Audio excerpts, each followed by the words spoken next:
আসসালামু আলাইকুম প্রিয় খামারি ভাই ও বন্ধুরা, আপনারা যে যেখান থেকে দেশ কিংবা প্রবাস থেকে কাছে কিংবা দূরে আপনারা যেখান থেকে আমার এই ভিডিওটি দেখতে পারতেছেন, আমি সবাইকে জানাই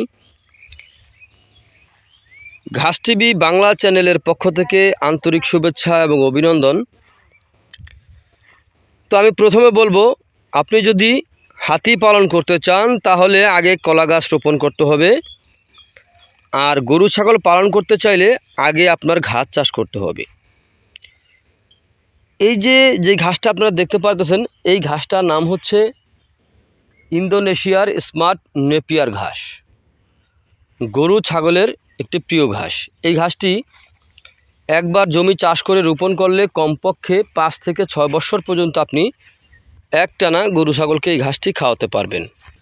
এই যে এখানে কিছু ঘাস আপনারা দেখতে পারতেছেন, এই ঘাসটা একটু লালচে বর্ণের হয়ে আছে। এর কারণ হচ্ছে ভাই, আমরা এই ঘাস থেকে কাটিং উৎপাদন করি। তো কাটিং উৎপাদন করতে গেলে ওই ক্ষেত্রে দেখা যাচ্ছে আপনার আস্তে আস্তে যদি ধীরে ধীরে যদি কাটিংটা হয় তাহলে কাটিংটা পরিপক্ক হয়। এই জন্য আমরা সারের দিকটা একটু কম প্রয়োগ করি। তো দেখেন, এই কারণে এই ঘাসটার কালারটা একটু লালচে বর্ণে দেখা যাচ্ছে।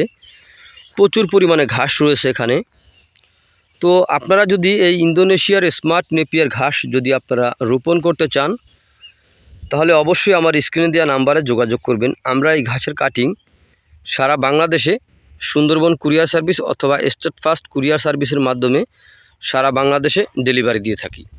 তো আপনারা যে যেখান থেকে আমার এই ভিডিওটি দেখতে পারতেছেন, তো আপনারা যদি ইন্দোনেশিয়ার স্মার্ট নেপিয়ার ঘাসের যদি কাটিং রোপণ করতে চান তাহলে জমি প্রস্তুত করবেন। প্রস্তুত করার পূর্বে কাটিংয়ের অর্ডার করবেন। আমরা আপনার বাংলাদেশের যে কোনো প্রান্তে থাকেন না কেন আমরা এই ঘাসের কাটিং আপনার কাছে পৌঁছে দেব স্টেট ফাস্ট কুরিয়ার সার্ভিসের মাধ্যমে।